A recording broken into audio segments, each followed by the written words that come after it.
Well, before we got together tonight, we had a few things, and Larry in his introduction mentioned a few of the benefits of living in community. And besides shared resources that make it really efficient and satisfying relationships that make it rewarding, there's many more that we were not going to be able to touch on, but we chose to have a few sort of examples of some of the most common factors, most common elements in our communities. And so I will start back at this end again and ask Rosie and Jonathan to talk about satisfying relationships and how that is achievable in community in a way that it's not so easy to find in the outside world. Good. There you go. So talking about satisfying relationships, we have quite a bit of experience with that.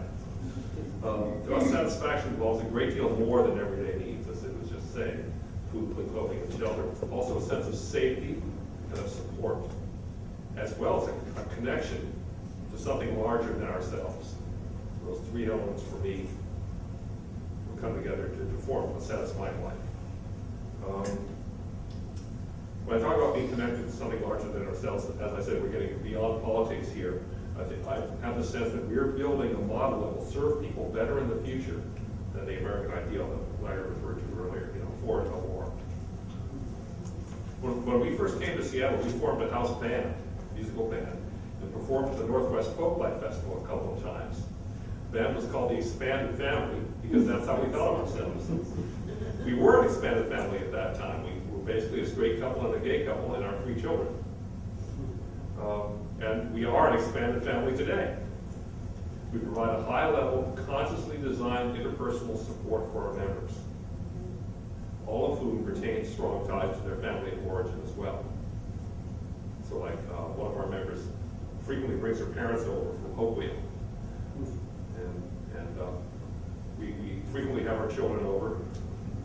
They come and they interact with each other, become friends with each other that way. Thanks for saying that example. I just think that's really good because some people feel like if you live in community, an intentional community, you might feel cut off from your family of origin, and it need not be that way at all. So Right. Thanks for that. And incidentally, that band is called the Expanded Family. But we expanded the concept of the Expanded Family over the years. Now it's a neighborhood group. It's still performing in folk life. It's called the Greenwood Family Sing. After 21 years, we're still getting together once a month to rehearse and just have a good time with each other. And we're not a show group at all. We just kind of show what we do in folk life, but it's really involving everybody and making sure everybody's part of the group. Everybody gets a turn selecting the songs, and then those of us who are, more or less experienced musicians will provide the accompaniment and lead the singing. Works extremely well. It's still a blast. We just had our session this last Saturday night. Great. Okay. So how does the expanded family concept improve on the American dream? In the most practical terms, we set up shared agreements around daily living that help the household function more smoothly. Of course, most well-run families do that too, but with that sense of egalitarianism, it makes it a little different situation. After a short time living in our house, people are cleared in. It's clear that they really want to be there, and everybody equally wants them to be there. And they have full decision-making powers, except about things like the roof. And we also operate by consensus, which means that everybody's viewpoint is incorporated in any decisions. Above all, we have a strong expectation that difficulties and disagreements will be worked out promptly and in a caring manner. In deeper terms, this outlook results in stronger interpersonal ties with less emotional minefields and less resentment that we think we remember from our conventional family. When the system works, it does as it does most of the time. The overall result is a very high level of satisfaction. We also take time to have a lot of fun together, like celebrating everybody's birthdays or events like Buzzard Day or Talk Like a Pirate Day. Now, just want to finish with one quick story. When we founded Bright Morning Star in 1979, society was not as open and affirming of gay people as it is today. Especially in Philadelphia, repression was rampant, but many people stood up against it. One of our co-founders was a gay man. He noted that Rosie and I had one very young child and another one on the way. And so he asked us what we thought about the presence of a gay man in our household. Our response was, what's wrong with that? He was so overjoyed with this answer that he vowed to stick with us until our then unborn child had graduated high school. And he kept that promise. 19 years he stayed with us. Through the move from Philadelphia to Seattle, and through a lot of ups and downs since then. Still making me tear up a little bit. You know. And he's still good friends. Oh, yeah. In fact, he's like our brother, even though he lives in Wallingford, we live. But sometimes he sees our kids more than we do. Which is great.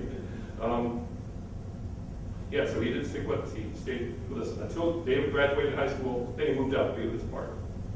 But I'd say that it gets a pretty high level of satisfaction, wouldn't you? Okay. And just to add one more thing. One thing that's given me incredible personal satisfaction in terms of the sense of belonging to something larger is one of our newer housemates, our youngest housemate, after just a couple of months living in the house, was describing our house to somebody else. And she used the most idealistic social change, affirming terms I could have imagined. Oh man. I just felt so great about that. I felt like we were really accomplishing our mission here. Very seldom do we get to see that clearly. That is really good feedback. And I think part of having the satisfaction, like when Rosie was saying, if you have sort of explicit agreements about how relationships will go and how conflicts will be dealt with quickly and peacefully or smoothly or something like that. With concern from the other person. Yeah, in a caring way, that you realize when it does happen, you were responsible for coming up with that and agreeing to it, and to enforce it and remind other people that they agreed to that too. So you get the satisfaction of really owning it. So I think, in that way, everything that happens in community, whether it's the things coming up in the garden, what got made in the kitchen, what got cleaned up, the agreements getting worked out and people being happy is like part of what we said we intended to do. So it's just that much more powerful. Yeah. So Larry, your piece was to react to, can you give us an example about harmonious living? Harmonious In Living. your community. Thank you for asking. One of the stories that came to mind when I was thinking about this is I was giving a tour to some people of our community, and one of the apartment residents, some people said, well, how do you, I don't think that I could ever live like this, because this apartment that you're in, it's a pretty small apartment. I'm used to living in a big house, and I've got lots of things and stuff. And, how is it for you? And she said, well, I came in from a much larger space too, and I didn't think that I would be able to be happy in such a small space. But she said, what I've experienced here is that normally when you're living in a normal situation, you consider the walls of your living space to be a very significant boundary, and outside is the world. And to a certain extent, you're not aware of things that are going on and forces that are happening outside your walls. She said, in the community here, on the other side of my walls are my good friends. And really, I feel like the boundaries of my apartment are not these walls that you see here, but the circumference of the community as a whole. And I think this puts an important light on the fact that in a community where you share so much with the people you live with, you're living in a much larger space, that your boundaries are much further out. Your sense of security is greater. Your sense of being able to wander around into other people's living rooms as part of your own extended home is a really wonderful feeling. The trust and sense of family that people have from working out problems together, from associating, from going through ups and downs, sickness and health, a lot of the same things that make for a successful marriage make for a successful community living experience, except that you can retreat from your friends from time to time too. Celebrations are a wonderful aspect of harmonious living. People in communities celebrate a lot, it seems to me, when you have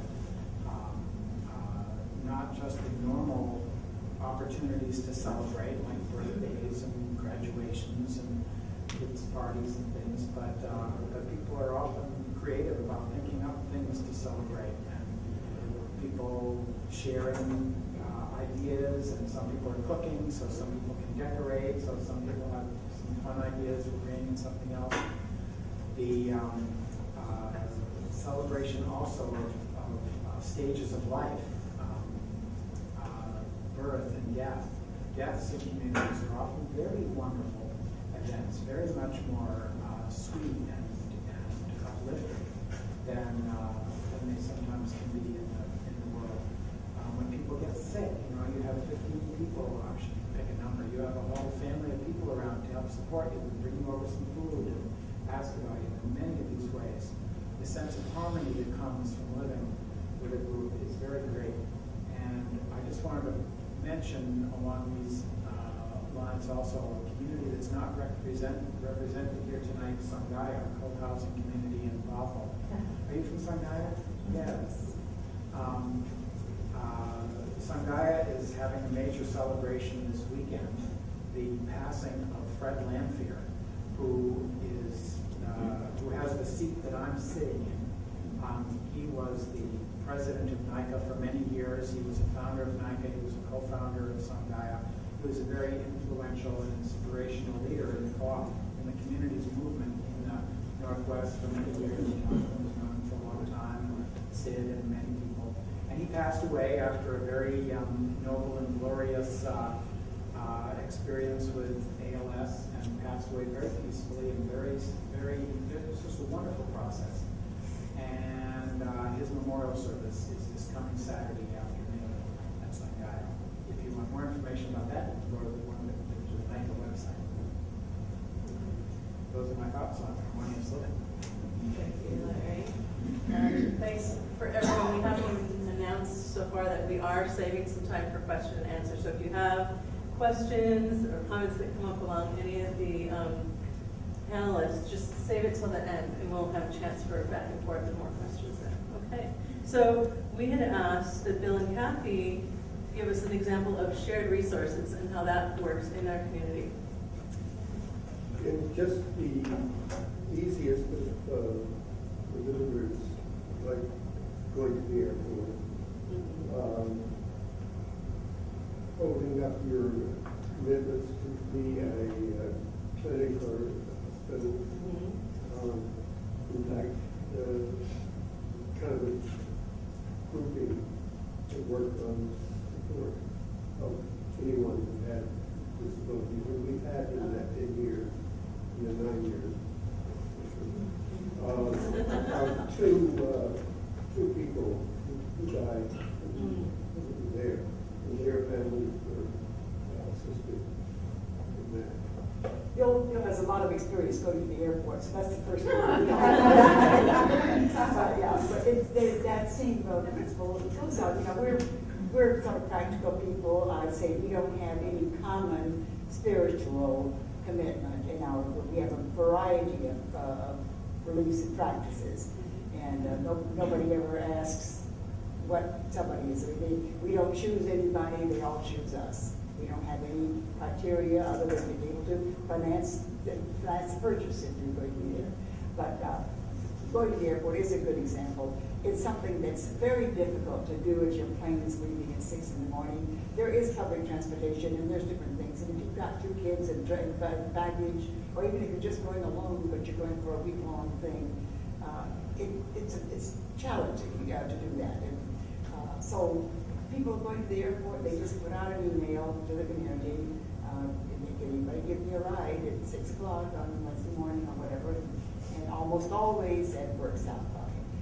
And we do that. But and we do that similar sort of sharing of resources and availability of help throughout. Being on this small piece of land none of us own our own lawnmowers or things of that sort. So things that we need, equipment we need to take care of our property, it's communally owned. Some of it was donated by people as they moved there, others were just purchased as we needed them from our common funds.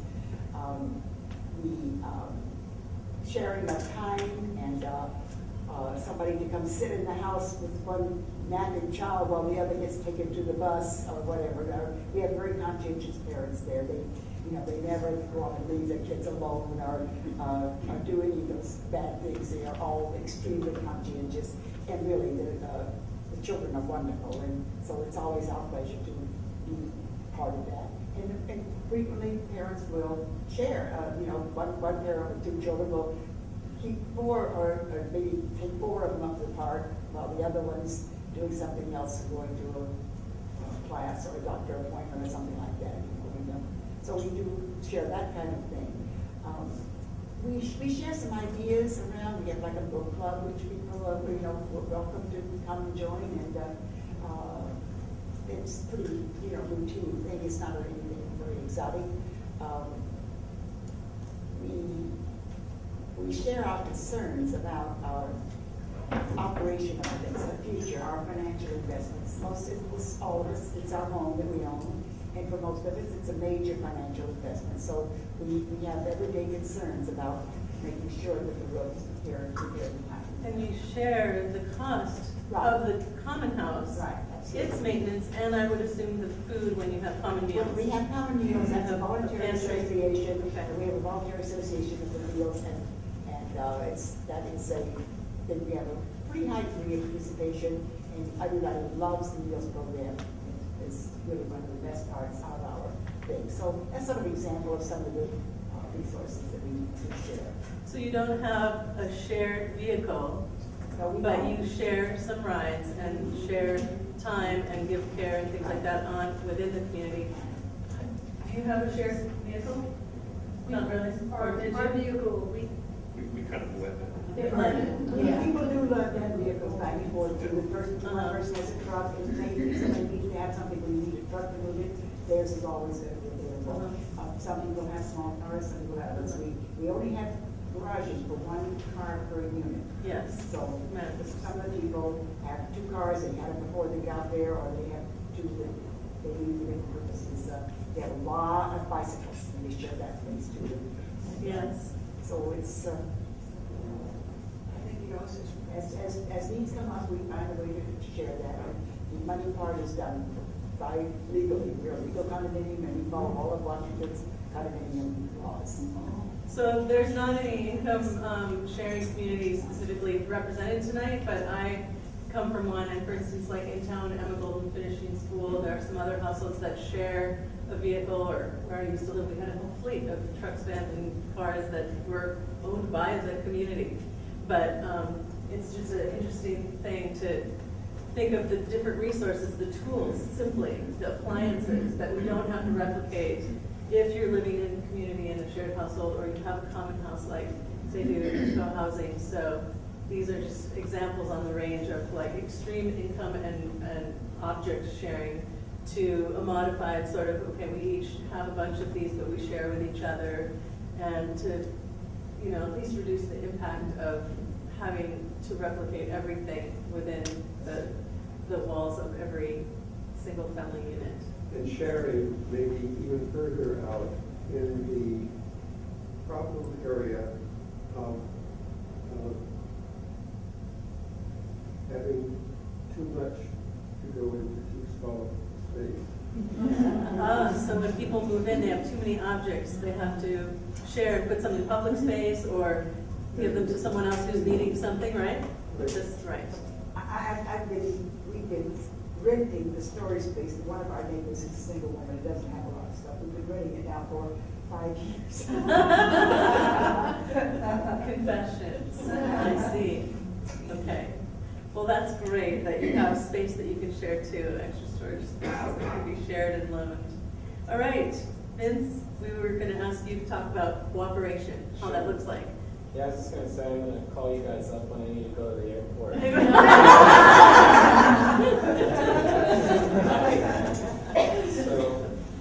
So, sometimes at church, Sherwood will get a call from like a telemarketer or some kind of solicitor sometimes, and they say, you know, can I speak to the head of the household? And when I've answered that call before, I said, well, I'm sorry, there is no head of the household. And I chuckled to myself because I think it's so, I think they're perplexed by it. But I think it's just as true to say that each of us kind of has kind of an equal decision-making power in the house. And so that's, no one person has the status of being in charge or any kind of unique authority, really. And so at Sherwood, what cooperation kind of looks like is having a set of structures that we've created and that we voluntarily participate in that are, explicitly non-hierarchical in nature. And so some concrete examples of that, we've mentioned consensus decision-making a few times. And so, consensus is we use kind of our own adapted version of it, but still maintain kind of this fundamental, part of consensus, which means no proposal is going to pass without the consent of all of the members in attendance at a meeting. And that kind of lends itself to, collaborating, and most proposals that come in are going to look totally reshaped on the other end when we're finally voting on it.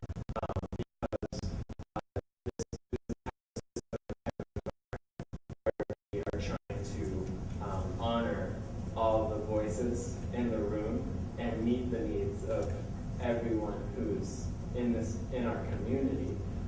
And so all the concerns that come up might cause the proposal to, get tweaked here and there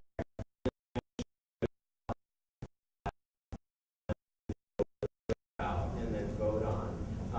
And so that's one example of cooperation. And I say that I think another one is the way that our labor system works, and the way that it strives to kind of distribute the tasks in a way that is fair and that is, striving for an egalitarian kind of distribution of work.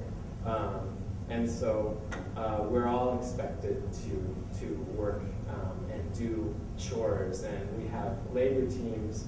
So tasks can include anything from cooking dinner. We each cook dinner twice a month for everyone in the house, and with 15 of us, you can, that means you can pretty much expect to have dinner waiting for you any night of the month.